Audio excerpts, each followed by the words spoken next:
উত্তরবঙ্গ বন পাহাড়ের এই দেশে মা আসছেন আবার, আর এসেছে আমরাও। কোথায় আমাদের দশভুজা, যিনি মা দুর্গার মতোই সবার পাশে এসে দাঁড়াচ্ছেন? তারই উত্তর খুঁজছি এই উত্তরবঙ্গে। শরণাগত দিনার্থ পরিত্রাণ পরায়ণে। হ্যাঁ, মা দুর্গার শরণ যে নেয়, মা তাকে বিপদ থেকে পরিত্রাণ করে। এখন যে দশভুজার গল্প বলবো, বিপদে পড়ে বহু মানুষ ছুটে আসেন তার কাছে। তিনি আমাদের দশভুজা, জলপাইগুড়ির পম্পা সূত্রধর।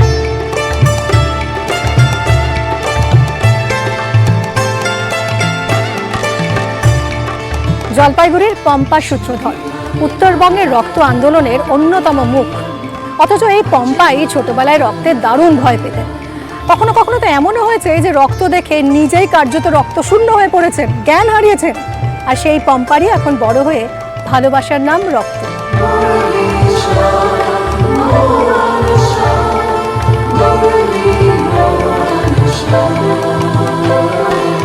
বছর 9 আগে এক স্বেচ্ছাসেবী সংগঠনের সঙ্গে কাজে যান। সেখানে একজন অসুস্থ হয়ে পড়েন, তাকে রক্ত দেওয়ার প্রয়োজন হয়। পুজোর সময় হাসপাতালগুলোর ব্লাড ব্যাংকেও আকাল। ব্লাড গ্রুপে মিল থাকায় ভয় ভেঙে এগিয়ে আসলেন পম্পা। সেই প্রথম রক্তদান, সেই প্রথম প্রাণ বাঁচানোর আনন্দ। আর তারপর থেকে দিনরাত এক করে মানুষের জন্য রক্ত জোগাড় করাই এখন পম্পার নেশা। তিনি এখন উত্তরের রক্ত রানী আর আমাদের দশভুজা।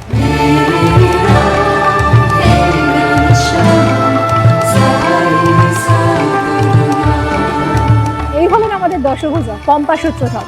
পম্পা, একটা সময় তুমি রক্ত দেখে মানে রীতিমতো ভয়ে কাঁপতে, অজ্ঞান হয়ে গেছে শুনেছি। তো সেখান থেকে এখন রক্ত দিয়ে প্রাণ বাঁচানো তোমার কাজ। এই ভয়টাকে কিভাবে জয় করবে? অ্যাকচুয়ালি একটা সময় আমরা এনজিওর কাজে হয়তো বাইরে বেরিয়েছিলাম, সেই সময় খবর আসে যেরকম জলপাইগুড়ি ব্লাড ব্যাংকে রক্ত শূন্যতা। তো ব্লাড ব্যাংকে খবর আসার সঙ্গে সঙ্গে আমাদের টিম এসে তখন আমরা যতজন পেরেছি আর কি দিয়ে হেল্প করেছি। তো সেরকমভাবে না একটা অ্যারেঞ্জ করতে করতে আমার মনে হয়েছিল যে একজন দুজন করে মায়ের মুখ হাসি মুখ ফোটাতে ফোটাতে আমার যে আরও যদি কারোর মুখটা হাসি ফোটানো যেতে পারে। একদমই, মানে এই ইচ্ছেটা তখন বড় হয়ে দেখা দিল তোমার ভয়ের থেকে এখন এটা জয় করে গেছি। আর এখন এটা আমার নেশার পেশার মাঝখানে পড়ে গেছে। বাহ, এখানে একটা কথা আপনাদের জানিয়ে রাখি, বিভিন্ন ব্লাড গ্রুপ শুধুমাত্র যে জোগাড় করে দেন পম্পা তাই নয়, এক্ষেত্রে এমন বিরল কিছু রক্তের গ্রুপ রয়েছে, যেমন বম্বে গ্রুপ। একদম, বম্বে গ্রুপ তো একেবারেই মানে এক্সট্রিমলি রেয়ার একটা গ্রুপ। প্রতি 10,000-এর মধ্যে হয়তো একজনের শরীরে থাকলেও থাকতে পারে বা নাও থাকতে পারে। ঠিক সেই রকম একটা রেয়ার বম্বে গ্রুপের রক্ত কিন্তু পম্পা জোগাড় করে দেন হাসি মুখে, বিনা পয়সায়। একদম ঠিক, একদম। সেটা কিভাবে সম্ভব? অ্যাকচুয়ালি আমাদের কাছে কিছু মানে মানুষের সোশ্যাল মিডিয়া থেকে হয়তো আমি সেগুলোকে অ্যারেঞ্জ করি নাম্বার বা তাদের সাথে কথাবার্তা বলে। তো সেখান থেকে সেই নাম্বারগুলোকে কালেক্ট করা থাকে, তাদের সাথে কথাবার্তা এবং কি যখন যেটা থাকে রিকোয়ারমেন্ট সেই ডায়েরি মেনটেন করা থাকে। সেখান থেকে আমি তার সাথে কন্ট্যাক্ট করি এবং তাদেরকে ব্লাড ব্যাংকে আসার ব্যবস্থা করি, যে সেই মায়ের মুখে হাসি ফোটানো বা বাচ্চার মুখে হাসি ফোটানো, সেসব কাজ করে আছি এখন আমি। এসব মানে একদম রেয়ার গ্রুপের রক্ত যখন তোমার কাছে এরকম একটা আবেদন আসে রেয়ার গ্রুপ জোগাড় করতে হবে, মানে সেটা কি তোমার কাছে খুব চ্যালেঞ্জিং? আমার খুব মজা করে কাজ করে এই জিনিসটাকে, কারণ আমার কাছে সত্যি তখন এক একটা সময় খুব কেঁদেও ফেলতে হয় যে এতটুকুন টাইম আছে, হয়তো সেই বাচ্চাটাকে বাঁচানো যেতে পারবে না। যেটা আমাদের মালদা থেকে একজন ভাই আমাকে রিকোয়েস্ট করেছিল। তো সেই ছোট্ট বাচ্চা যা ও নেগেটিভ ব্লাড এবং খুব রেয়ার গ্রুপ ছিল বলে তো আমরা খুঁজতে শুরু করি এবং তার ব্লাড গ্রুপটা যে জোগাড় করে দিতে পেরেছি সেটা খুব ভালো লেগেছে। সেই রাত্রি প্রায় 12টা সাড়ে 12টা বাজে। তো সেই সময় একটা ছোট্ট 2 বছরের বাচ্চা থ্যালাসেমিয়া আক্রান্ত। আর বুঝতেই পারছেন 2 বছরের বাচ্চা এবং হিমোগ্লোবিন 2-এ নেমে যাওয়া মানে থ্যালাসেমিয়া বাচ্চা যে নিয়ে যারা কাজ করে তারা খুব ভালো করে জানে তাদের বডি সাদা হয়ে যাওয়া মানে তাদের কিন্তু শেষ মানে মৃত্যুর দিকে এগিয়ে যাওয়া। তো সেই জিনিসটা বলতে খুবই খারাপ লাগে, কিন্তু আমরা চাই যাতে সেসব মায়ের মুখে হাসি ফোটানো এবং বাচ্চাকে মৃত্যুর থেকে জয়ের মুখে নিয়ে আসা, সেটাই আমি করে থাকছি এখন অবধি আপনার বাচ্চাদের সাথে।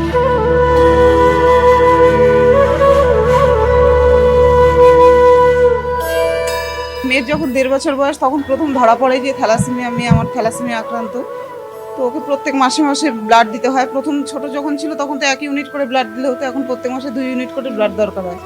তো ব্লাড ব্যাংকে থাকলে কোনো সময় ব্লাড ব্যাংক থেকে আমরা পেয়েই যাই, কিন্তু যেই সময় ব্লাড ব্যাংকে থাকে না সেই সময়গুলোতে আমাদের ব্লাড নিজেদের জোগাড় করতে হয়। এবার হ্যাঁ, তখন যখন জোগাড় করতে হয় তখন তো সবসময় কাকে খুঁজবো? এই দিদি পম্পাদি মানে ভীষণভাবে সহযোগিতা করে, এতভাবে সহযোগিতা করে, যখন রাত বেরাত যখনই ফোন করি দিদি সহযোগিতা করে, দিদি ছুটে আসে, ও জোগাড় করে দেয়, যে ব্লাডের ব্যবস্থা করে দেয় সব সময়ের জন্য।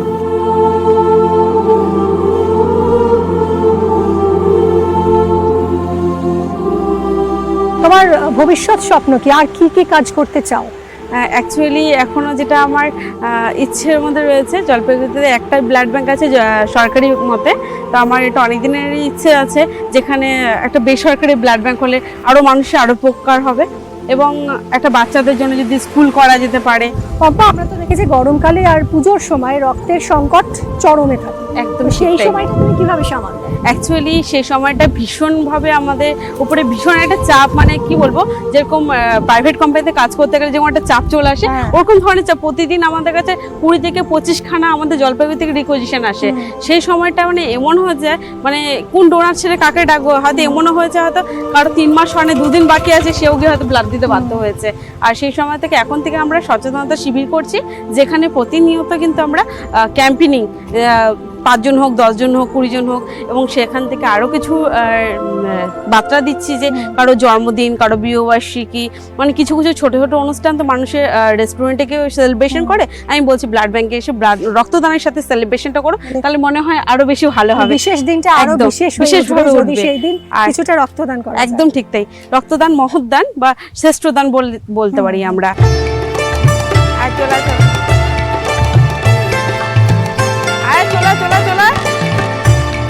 পম্পা তো খেলাধুলাও করতে, একদম ঠিক। ছাড়লে কেন? অ্যাকচুয়ালি আমি 2013 থেকে আমাদের লেডিস টিম যে আছে জলপাইগুড়িতে, আমি ক্রিকেট খেলতাম।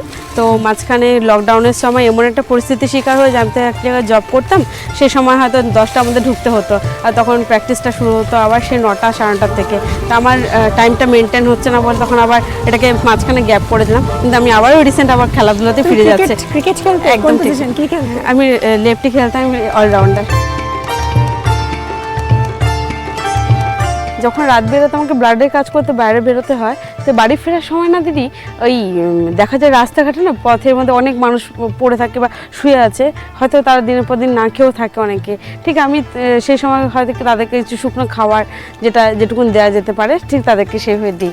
তো তার সাথে সাথে রয়েছে শীতকালে তাদেরকে কম্বল দেওয়া, তারপরে অনেক বাচ্চা আছে যারা পথে ইয়েতে থাকে, তাদেরকে ফুড মানে ফল থেকে শুরু করে আমরা সাইলাক্স বা দুধ জাতীয় জিনিসপত্র সেসব দিয়েও থাকি, কারণ তাদের পাশে যতটা পারছি করছি, আরও যদি পারি সেরকমভাবে সেই জায়গাগুলোতে যাওয়ার জন্য, তাহলে আবার আরও কিছু করতে পারবো।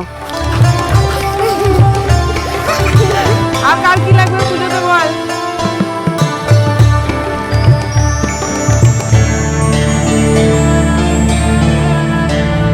প্রায় 13 বছর হয়ে গেল পম্পার এই কাজে, প্রচুর পুরস্কারও এসেছে, এগুলো তো মানে নিশ্চয়ই তোমাকে আরো উৎসাহ দেয় এগিয়ে যাওয়ার জন্য। এখানে আছে এটা অযোধ্যার থেকে আগের বার আমি পেয়েছি রাষ্ট্রীয় সেবা সম্মান, এখানটায় তার সার্টিফিকেটটা রয়েছে।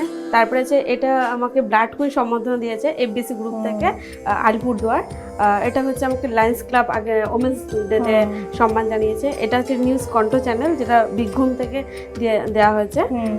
এটা হচ্ছে প্রাকৃতিক ফাউন্ডেশন শিলিগুড়ি থেকে, এটা আমাদের একজন লোকাল আমাদের সোশ্যাল ওয়ার্কার, মানে একেবারে ঘর ভর্তি। এটা ম্যাজিক অফ বুক রেকর্ড, বঙ্গগৌরব সম্মান, ওখানে সার্টিফিকেট রয়েছে। তো এসব মানে প্রচুর ঘর ভর্তি হচ্ছে শুধু এই সম্মান সার্টিফিকেট, রাখা জায়গা নেই আমার কাছে। তবে আমার মনে হয় পম্পা যে মানে এই যে এত কিছু, এত পুরস্কার, সব থেকে বেশি আনন্দ বোধহয় একটা প্রাণ বাঁচানো। একদম একদম ঠিক তাই। যখনই ফোন আসে, সেটা দিন বা রাত, আমার কাছে সব থেকে বড় জিনিস হচ্ছে তার কাছে প্রাণ বাঁচানোটা। তাতে এই জায়গায় যেতে গেলে যে প্রবলেমগুলো ফেস করতে হয়, সেটা হচ্ছে মানুষ অনেক রকম কথা বলে ওঠে। হয়তো রাত্রি 11টার সময় কালকে হয়তো আসছিলাম, সেখানেও হয়তো অনেকে বলছে এত রাতে মেয়েটা কোথা থেকে আসছে, কিন্তু আমার কাছে একটাই জিনিস কি, সবাই জেনে গেছে যে মেয়েটা ঘর টু ব্লাড ব্যাংক, ওটাই আমার সেকেন্ড হোম হচ্ছে ব্লাড ব্যাংক, এরকমই হয়ে গেছে।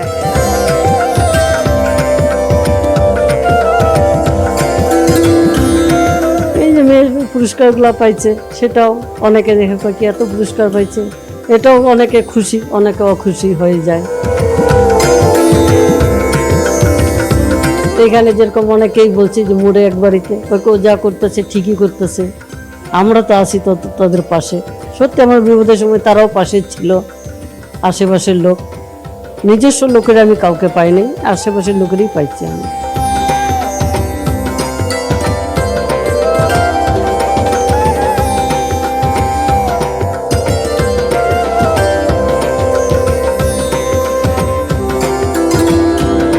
ও আরও বড় জায়গায় যাক, আরও সবার উপকার করুক, আমরা এটাই চাই। ও নিজে পায়ে যেন দাঁড়ায়ে সব কিছু করতে পারে সবার জন্য।